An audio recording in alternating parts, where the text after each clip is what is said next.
Okay, so share ko sa inyo to guys, no. So ngayong araw guys, meron tayo ditong phone device guys, no. So itong phone device nito guys ay Infinix device guys, no. Yan, so ito guys yung likod guys. So hindi ko lang sure guys kung anong exact model nito guys ng Infinix guys, no. So yung issue nito guys ay na-drain nito guys, no. So nalobat tapos hindi na siya guys mag-charge guys, no. Yan. So subukan natin kapag mag-response guys. So wala siyang response guys, no. So vibrate wala. Light indicator wala rin siya guys, no. Yan.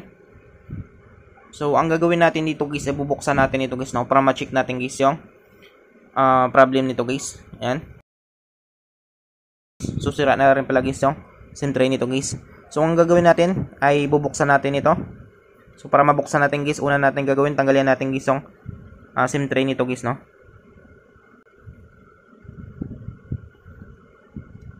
So, medyo mahirap guys tanggalin guys yung SIM tray nito.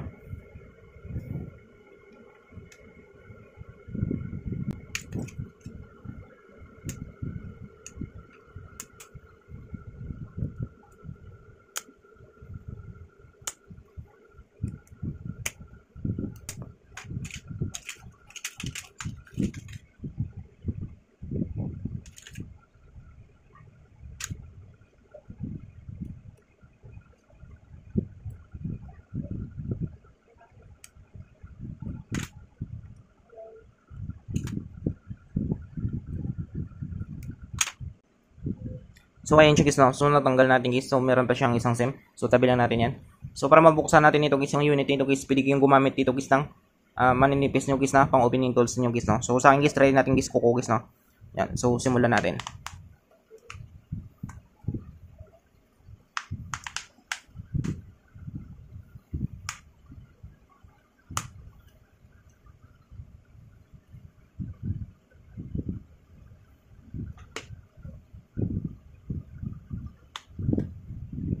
So, ayan siya guys, no? So, ito guys yung loob guys ng Infinix device na ito guys, no?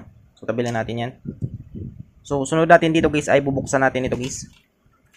So, check natin ito guys, no? So, tanggalin natin guys lahat guys ng mabolts dito guys sa motherboard niya, tsaka dito guys sa subboard niya guys, no? Or dito guys sa charging port niya guys.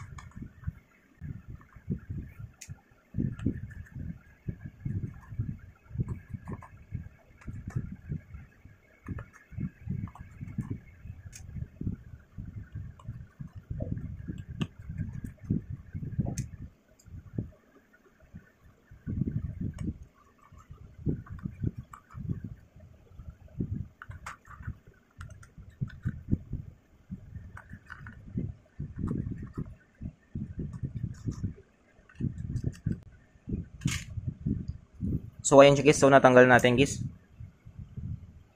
So, ito guys yung subboard niya guys, no? So, tanggalin natin guys yung cover guys ng motherboard niya. Yan. So, ang gagawin natin dito guys ay tanggalin natin guys yung FBC connector guys ng battery nito guys, no?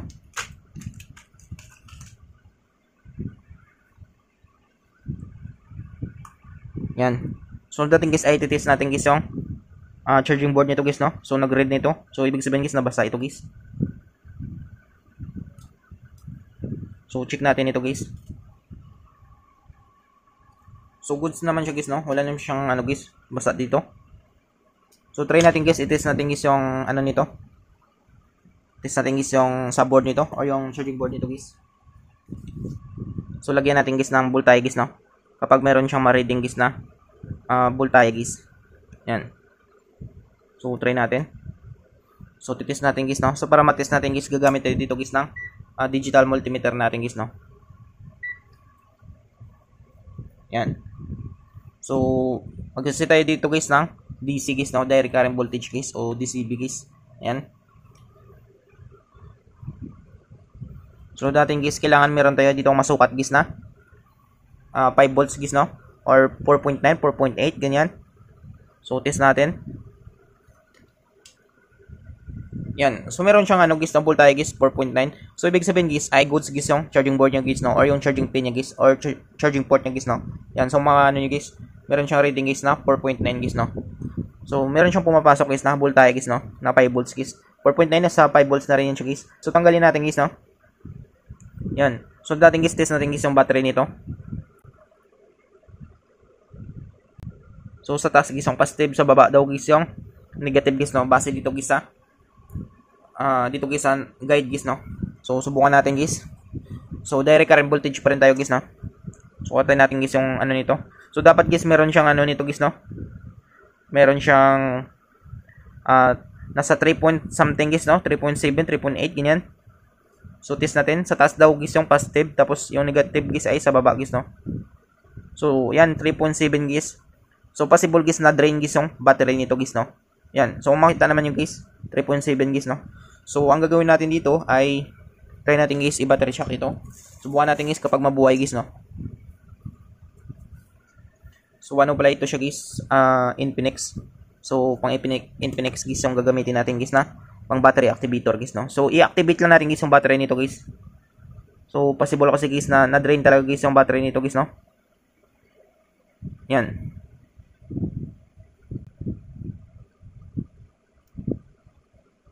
So ayan siya guys. So type C ito siya guys, no. So i-activate lang natin guys, no. Mga ilang minutes guys. Ayan.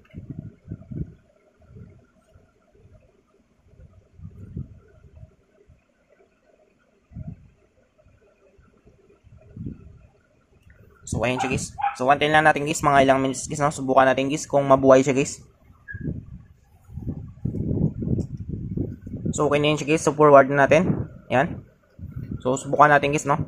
So dapat guys magkaroon siya guys ng response guys, no. Natest na rin kasi natin guys yung ano nito, yung sa board niya or yung charging board niya guys. At okay naman guys yung charging port niya guys at yung charging pin niya guys, no. Yan. So balik muna natin guys yung PC connector guys ng charging port niya guys, no. Yan. Tapos balik natin guys yung PC connector guys ng battery niya. So dapat guys magkaroon nito guys ng response guys, no. So subukan natin guys. So dapat guys ano nito guys mabuhay, magkaroon ng response. Yan. So kung makita niyo guys nagkaroon siya guys ng light indicator. Yan. So lumabas guys yung charging logo niya guys. So yun lang, may tama pala ito guys yung LCD nito. Yan. So na-shock natin guys ay 3%. Na-activate natin guys yung battery niya. So yun lang guys yung may problem dito guys yung may tama guys yung LCD niya. So possible guys na bagsak ito guys, no. Yan. So kanina kasi talaga guys ay hindi talaga siya mabuhay guys, no. Or hindi talaga siya guys mag-charge guys. Or hindi rin talaga lalabas guys yung charging logo niya guys, no. Wala rin siyang light indicator dito. So ngayon guys ay nagkaroon na siya guys ng power ito guys, no. Yan.